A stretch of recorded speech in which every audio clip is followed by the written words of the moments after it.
The soft glow of sunrise streams through my bedroom window as I trace my fingers over the worn edges of the only photograph I have of my birth mother. Her smile, though faded, still radiates warmth from the creased paper. My name is Maya Johnson, and for the past 17 years, I've been carrying this picture and 1,000 questions in my heart. I never expected my story to unfold the way it did, or that a chance encounter at a local coffee shop would change everything. But isn't that how life works? The biggest changes often come disguised as ordinary moments, like ordering your usual caramel latte on a rainy Tuesday morning. Growing up in foster care wasn't easy. I bounced between 6 different homes before I turned 12, always carrying my small backpack of belongings and that precious photograph. Some homes were better than others, but none quite felt like the forever family I dreamed about at night. Don't get me wrong, there were kind people along the way, foster parents who tried their best. But something was always missing, like a puzzle piece that didn't quite fit. The other kids at school had it all figured out, or at least that's what I thought. They had family game nights, Sunday dinners, and parents who showed up to every basketball game. Meanwhile, I was just trying to keep my head above water, maintaining good grades while working part-time at the local library. Books became my escape, my friends, my window into what family could be. Between the pages of novels, I found characters who felt like me, searching for their place in the world. Miss Thompson, my high school guidance counselor, was the first person who really saw me, not just as another file on her desk, but as Maya, the girl who wrote poetry during lunch breaks and tutored younger students in math. She was the one who encouraged me to apply for college scholarships, believing in me when I barely believed in myself. Maya, she'd say, adjusting her colorful reading glasses, your story isn't just about where you came from, it's about where you're going. Those words stuck with me, becoming a mantra during tough times. But everything shifted that rainy Tuesday morning during my senior year. I was running late for school, my curly hair refusing to cooperate as usual. The coffee shop on Cedar Street was packed, the line snaking toward the door. That's when I heard her laugh, warm and familiar, like a song I'd known all my life but somehow forgotten. She was standing by the cream and sugar station, wearing a blue cardigan with paint stains on the sleeves. Her gray-streaked hair was pulled back in a messy bun, and she was telling the barista about her art student's latest projects. Something about her made me pause, made my heart skip a beat. Maybe it was the way she gestured with her hands while talking, just like I did. Or maybe it was her eyes. They crinkled at the corners, just like the woman in my photograph. I stood there, frozen, my caramel latte growing cold in my hands. Should I say something? What would I even say? 17 years of wondering, of imagining this moment, and now that it might actually be happening, I couldn't move. But then she turned, and our eyes met. Time seemed to stop, the busy coffee shop fading into background noise. She dropped her cup, hot coffee splashing across the floor, but neither of us moved to clean it up. We just stood there, staring at each other, recognition dawning in her eyes. The thing about moments that change your life is that they rarely come with warning signs. They sneak up on you, disguised as ordinary days, hiding behind routine cups of coffee and morning rushes to school. I had imagined finding my birth mother 1,000 different ways, but never like this, never in a crowded coffee shop with my history homework still unfinished in my backpack. What happened next would change not just my life, but the lives of everyone around me. It would challenge everything I thought I knew about family, forgiveness, and finding your place in the world. But before I tell you that part of the story, you need to understand something important. Sometimes the family you find isn't the one you were looking for, and sometimes the love you discover is bigger than anything you could have imagined. As I stood there in that coffee shop, my hands trembling around my cup, I had no idea that this moment would lead to a journey that would test my strength, break my heart, and ultimately show me what it truly means to belong. I didn't know that the woman in the blue cardigan wasn't just a stranger who looked like my birth mother. She was the first piece of a puzzle I'd been trying to solve my entire life. But that's getting ahead of the story. First, I need to tell you about the letter I found the night before, crumpled at the bottom of my backpack, a letter that would explain why this chance encounter wasn't chance at all, and why sometimes the universe has a way of bringing people together exactly when they need each other most.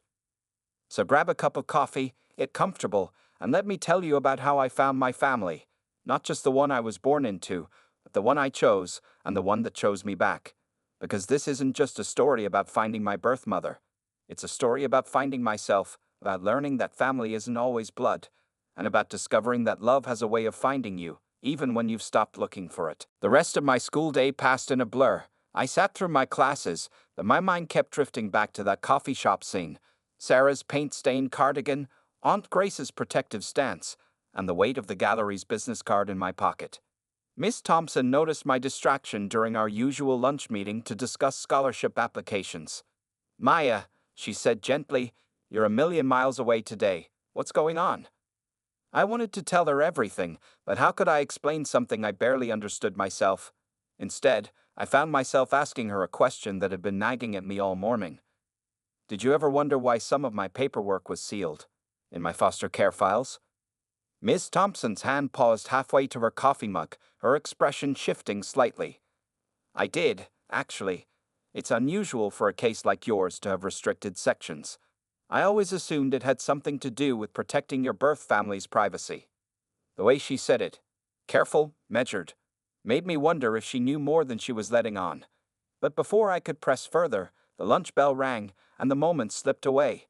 After school, I had 3 hours before the gallery's closing time. I decided to walk there slowly, trying to organize my thoughts.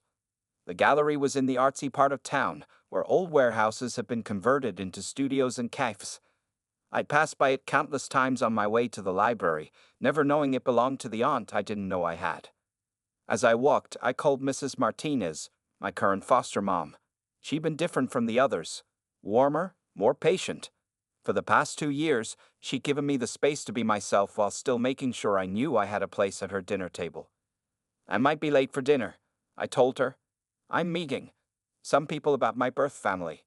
The pause on the other end of the line spoke volumes. "Maya, Carino, are you sure about this? Do you want me to come with you?" "I think I need to do this alone," I said, though part of me wanted to say yes, to have her steady presence beside me. "Call me if you need me," she said firmly. "Any time, okay, I mean it." The sun was setting as I approached Grace's place, painting the old brick building in shades of gold and pink. Through the large windows, I could see artwork displayed on pristine white walls, paintings, sculptures, and what looked like multimedia installations. A small sign on the door read, "Closed for private event." My hand shook as I reached for the door handle. Inside, the gallery was quiet except for the soft hum of track lighting and what sounded like jazz playing from hidden speakers. Aunt Grace emerged from a back room, her dreadlocks now tied back neatly. "You came," she said, smiling warmly. "Come on back. Everyone's waiting." Everyone. My heart rate picked up as I followed her through the gallery.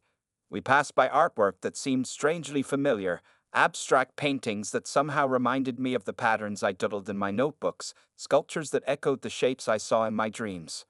In a room at the back of the gallery, 3 people waited. Sarah sat on a vintage couch, still wearing that blue cardigan. Beside her was a tall man with kind eyes and gray-streaked hair, his hand resting protectively on Sarah's shoulder.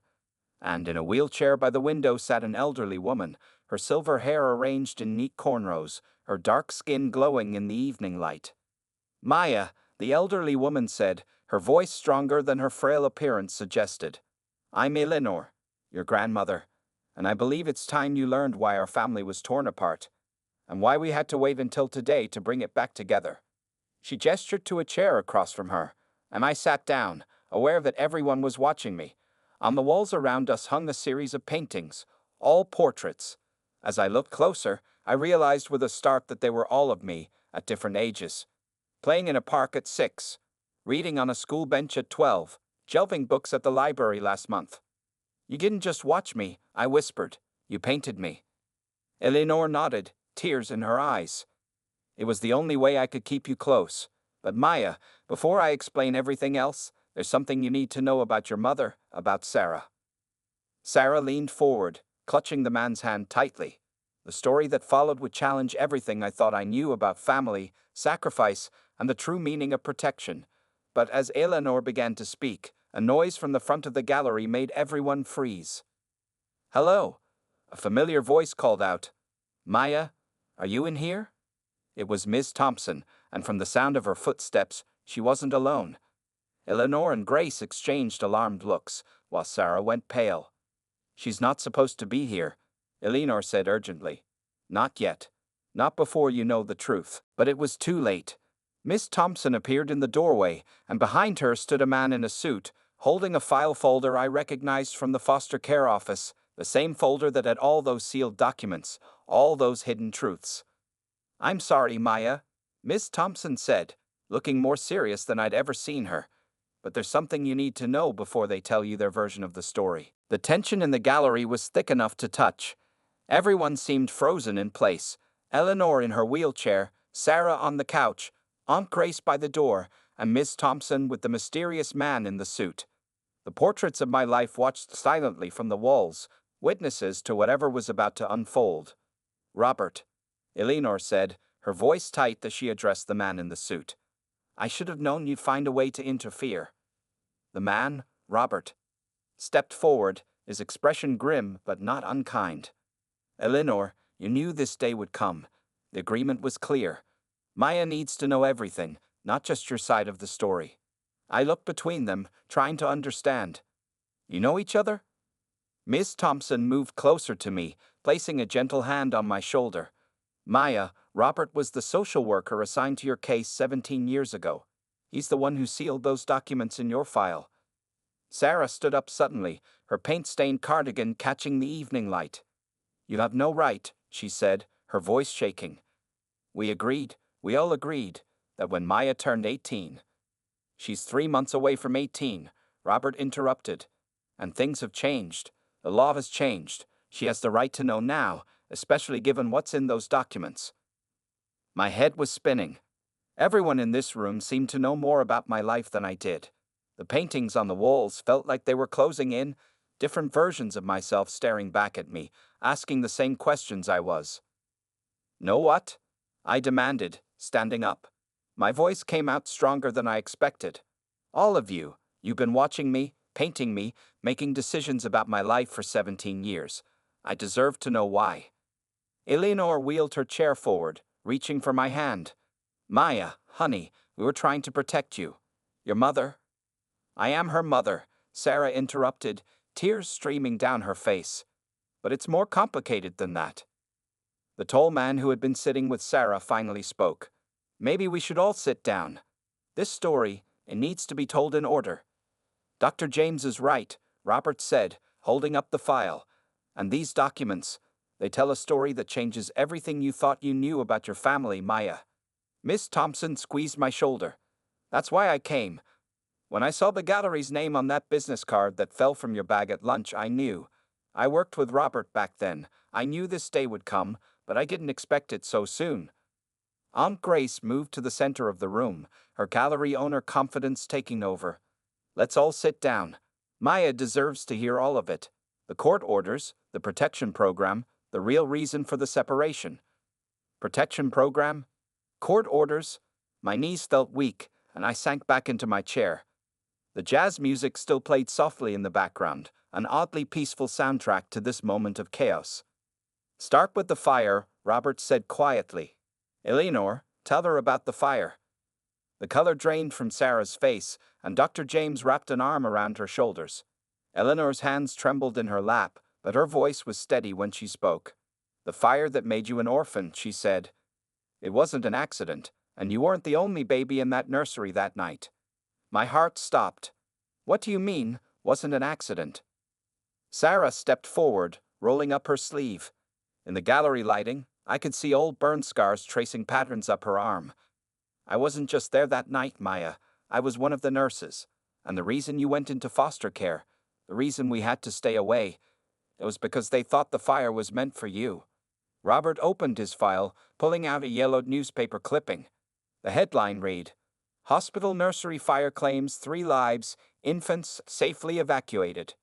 "But that's not the whole story," Miss Thompson added softly. "The truth about why someone would target a newborn baby. It's all connected to what happened 2 weeks before you were born." Eleanor's hands gripped her wheelchair arms. "Maya, before I tell you what happened 2 weeks before you were born, you need to understand something. Your birth mother, your real birth mother, she wasn't just any woman. She was." Suddenly, the gallery's lights flickered, and a sharp knock at the front door made everyone jump. Through the gallery windows, we could see police lights flashing, casting red and blue shadows across the artwork. They found us, Dr. James said urgently. Eleanor, we need to move. Now. No, I shouted, standing up again. I'm not going anywhere until someone tells me the truth. All of it. Who was my birth mother? Why was someone trying to kill me as a baby? Why did you all stay away for 17 years? The knocking grew louder, more insistent. Sarah moved to the back door, checking the lock. Aunt Grace quickly began turning off lights, while Robert and Miss Thompson exchanged worried looks. Eleanor wheeled closer to me, her eyes filled with tears and determination. Maya, your birth mother was a federal judge, and the night you were born, she was about to expose a network of corruption that went all the way to. The gallery's front door burst open with a crash, and heavy footsteps echoed through the gallery. Eleanor grabbed my hand, her grip surprisingly strong for someone who looked so frail. Maya, she whispered urgently, whatever happens next, remember this, the locket in your birth mother's photograph? It's not just a locket. It's a key, and everything you need to know is hidden in. Before she could finish, the room flooded with light, and several figures appeared in the doorway. The next few moments would change everything I thought I knew about my past, my family, and my future. But as I stood there, surrounded by paintings of my life and people who had been protecting me from shadows, I realized that finding my family was just the beginning of a much bigger story. The figures in the doorway weren't who we expected. Instead of police officers, two women in formal suits stepped into the room, followed by an elderly man I recognized from news coverage. Judge Marcus Chen, recently retired from the Supreme Court. It's time, he said simply, looking at Eleanor with understanding in his eyes. The tension in the room shifted. Sarah let out a breath she'd been holding, while Dr. James moved to stand protectively beside her. Miss Thompson and Robert exchanged knowing looks, and Aunt Grace quickly closed the gallery's back door. Maya, Eleanor said, her voice steady now, 17 years ago, your birth mother, my daughter Rebecca, was a federal judge working on a case that would have exposed decades of judicial corruption. She discovered that several high-ranking judges were accepting bribes to dismiss cases against major corporations, cases involving environmental disasters, worker safety violations, and countless deaths.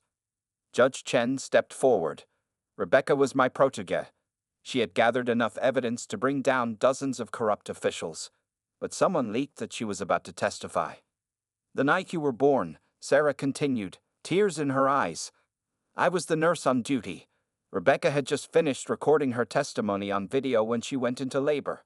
She knew they were coming for her, but she refused to leave the hospital without ensuring your safety first. Eleanor reached into her wheelchair's side pocket and pulled out an old leather journal. The fire in the nursery wasn't meant for you, Maya. It was meant to destroy this. Rebecca's personal journal containing all the evidence, which she had hidden in your bassinet. She knew they would search her room, but never the nursery. I was the one who saved you from the fire, Sarah said softly, touching her scarred arm.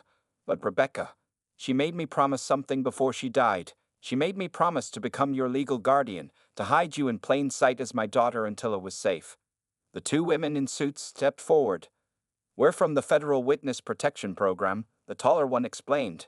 We've been working with Judge Chen for years, building a case strong enough to finally bring these people to justice. Today, the last of the corrupt judges was arrested.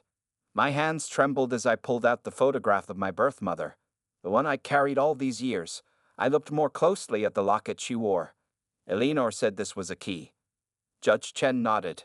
Not just any key. When turned the right way, the locket contains a microchip with a copy of all the evidence Rebecca gathered. She knew that if anything happened to her, the truth would still come out. She just needed to keep it safe until you were old enough to understand. That's why we had to stay away, Aunt Grace explained. Why we could only watch from a distance. If they had discovered your connection to Rebecca, you would have been in danger. We needed to wait until all the corrupt judges were caught. But Ms. Thompson and Robert, I started. We're part of the witness protection team all along, Ms. Thompson finished. We were assigned to ensure your safety through the foster care system to make sure you were protected without drawing attention to your true identity. Dr. James stepped forward. I was Rebecca's colleague. She asked me to look after Sarah, to help her stay strong while she watched you grow up from a distance. Over the years, Sarah and I fell in love. but we knew we couldn't risk exposing your location by changing anything about the arrangement. Tears streamed down my face as all the pieces finally fell into place: the sealed documents, the mysterious moves between foster homes, the feeling of being watched. It had all been to protect me, to protect the truth my birth mother died to expose. Eleanor wheeled closer, taking my hand. Maya, you're not just Rebecca's daughter. You're her legacy. Everything she fought for, everything she sacrificed, it was all to create a better world for you. But just as the weight of these revelations was sinking in, Sarah stepped forward with one last confession. There's something else you need to know, she said, her voice shaking. Something not even Eleanor knows. The night of the fire, before Rebecca died, she wasn't just protecting evidence. She was protecting both of her children. The room fell silent. Eleanor's hand tightened on mine as Sarah continued. Maya, you had a twin brother. He survived the fire too. And tomorrow, when the Witness Protection Program officially ends, you're going to meet him. He's been living across the country, protected by another team, just like you. His adoptive name is Marcus, but your birth mother named you both after stars. You're Maya, and he's... Before Sarah could finish, the gallery door opened one more time. A tall boy my age stepped in, his eyes, my eyes, meeting mine across the room, and in that moment, looking at a face that mirrored my own, I realized that finding my family wasn't the end of the story. It was just the beginning. Because somewhere in the city, those responsible for my mother's death were just learning that Rebecca's children, her living, breathing evidence, were finally ready to step out of the shadows, and we had a lifetime of justice to pursue together. The locket around my neck suddenly felt warmer, its secret waiting to be unlocked. But that's another story for another time. The next few days passed in a whirlwind of revelations and reunions. Marcus and I spent hours talking, comparing our lives, discovering all the ways we were similar despite growing up apart. He shared stories of his life in Seattle with his protective adoptive parents, both former FBI agents, while I told him about my journey through foster homes and the family that had watched over me from afar. Did you also feel it? He asked one evening as we sat in Grace's gallery, surrounded by the paintings that had documented my life. Like there was always someone watching out for you. I nodded, understanding exactly what he meant. They had people watching over you too. A whole network, he smiled. My high school counselor, my soccer coach, even the librarian at my local library. All of them protecting us until it was safe. Eleanor, our grandmother, had moved into Mrs. Martinez's house temporarily, unable to bear being apart from us any longer. Mrs. Martinez, ever understanding, had simply set an extra place at dinner and said, "Family is family." The way she included everyone, Sarah, Dr. James, Aunt Grace, even Judge Chen, who stopped by regularly, showed me that family could be both born and chosen. But the biggest revelation came a week later, when we finally opened our mother's locket. The microchip contained more than just evidence of judicial corruption. There was a video message, recorded the night we were born, hours before the fire. The gallery fell silent as Rebecca's face appeared on the screen, younger than in my photograph, but with the same determined eyes that Marcus and I shared. "My beautiful children," she began, her voice strong despite her obvious exhaustion. "If you're watching this, it means I'm no longer with you. But it also means you're safe, you're together, and the truth I fought so hard to protect has finally come to light." Tears streamed down Eleanor's face as her daughter's voice filled the room. Sarah held my hand tightly while Dr. James kept a supportive hand on Marcus's shoulder. "But there's one more truth you need to know," Rebecca continued. "The corruption I uncovered, it wasn't just about money. These judges were protecting something bigger, a network of powerful people who had been manipulating the justice system for generations. And Maya, Marcus, your father was the one who helped me uncover it all." The room collectively gasped. This was something no one had known, not even Eleanor. His name was David Chen, Rebecca revealed, and beside me, Judge Chen let out a shaky breath. "Yes, Marcus Chen's son. Your grandfather has been working all these years to finish what your father and I started. David disappeared 3 months before you were born, and I fear he met the same fate that likely awaits me. But he left us a map, a way to uncover the entire network. It's hidden in plain sight, in a place only our children would think to look." Marcus and I exchanged glances, both realizing the same thing. The time story, the one each of our protective families had told us throughout our childhoods about two twin stars that guided lost sailors home. It hadn't just been a story. The constellations in your nursery paintings, I whispered, looking up at the gallery walls. Sure enough, hidden in each painting of my childhood, Eleanor had unconsciously included the same star pattern in the backgrounds.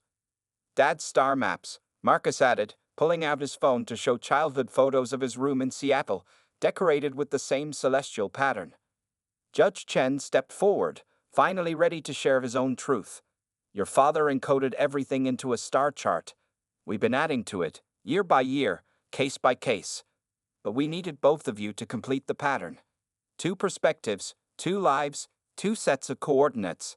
Apart, they were just stars. Together they're a map, Eleanor finished, her eyes shining. A map that will lead us to every person involved in the corruption your parents died exposing. And now that you're both here, now that it's finally safe, we can finish what they started, Marcus and I said together, that twin connection already strong between us. But as we began to decode the star patterns, cross-referencing my paintings with Marcus's photographs, an alert popped up on Judge Chen's phone. His face paled as he read the message.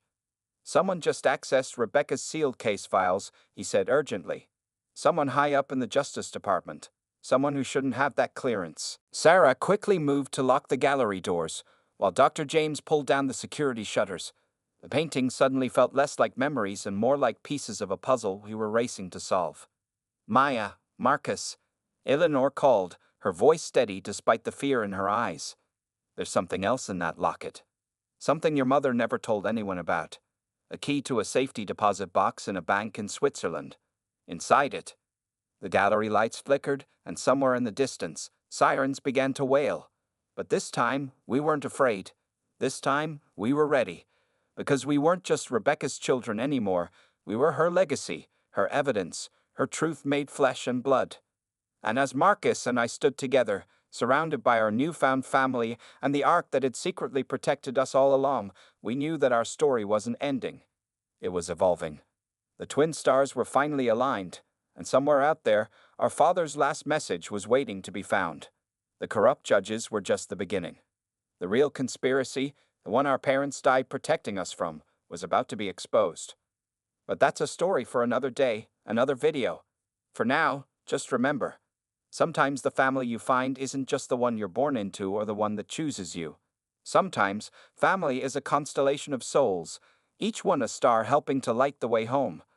And sometimes, the greatest acts of love are written not in grand gestures, but in hidden star maps, secret lockets, and 17 years of paintings, watching, waiting, and protecting, until the time was right for the truth to finally shine. 3 months have passed since that night in the gallery. Life has settled into a new kind of normal, though normal might not be quite the right word for our situation. Marcus and I graduated high school together last week, 2 different schools connected through livestream, with our entire extended family watching from Grace's gallery. Mrs. Martinez cried almost as much as Eleanor did.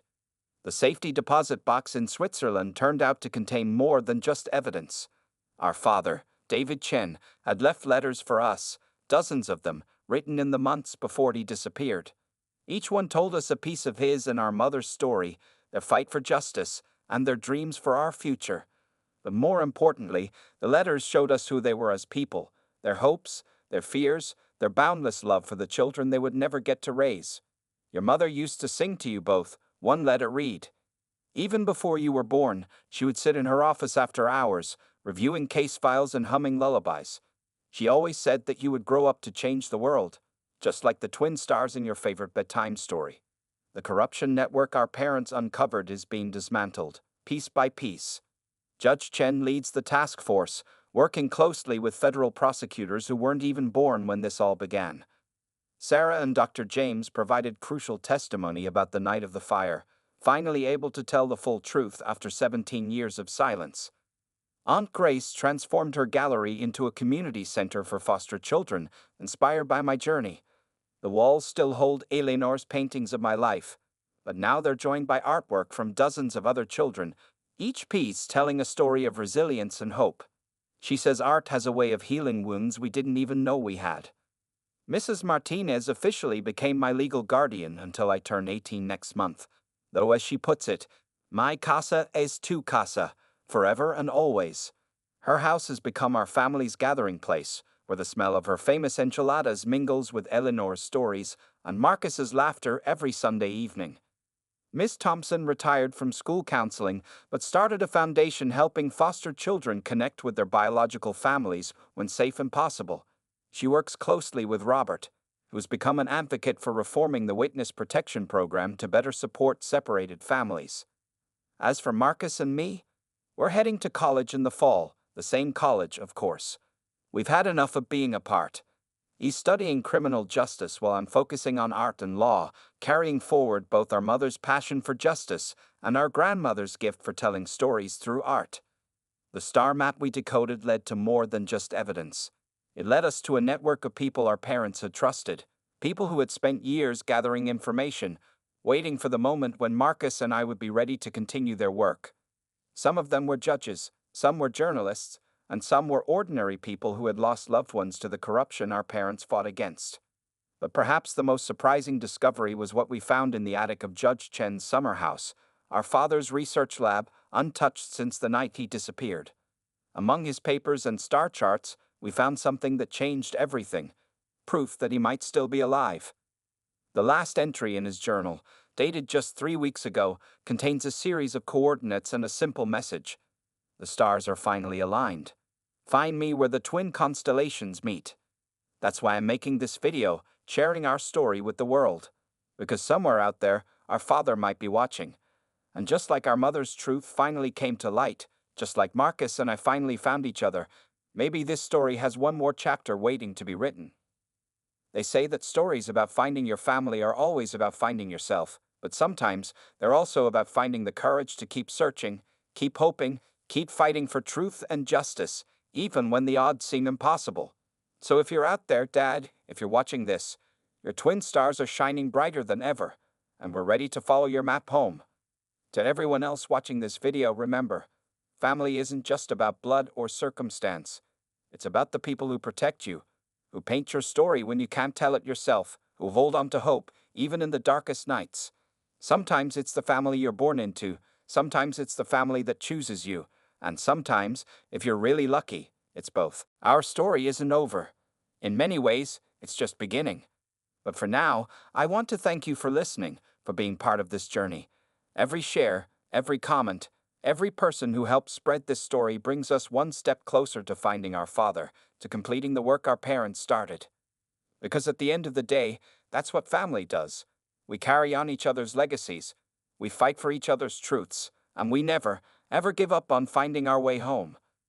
This is Maya Johnson, signing off for now. But don't worry, there's more to come. After all, even the longest night ends with the rising of the sun, or in our case, the alignment of two very special stars. Keep watching the skies, and keep hoping. Sometimes the greatest stories are the ones still waiting to be told.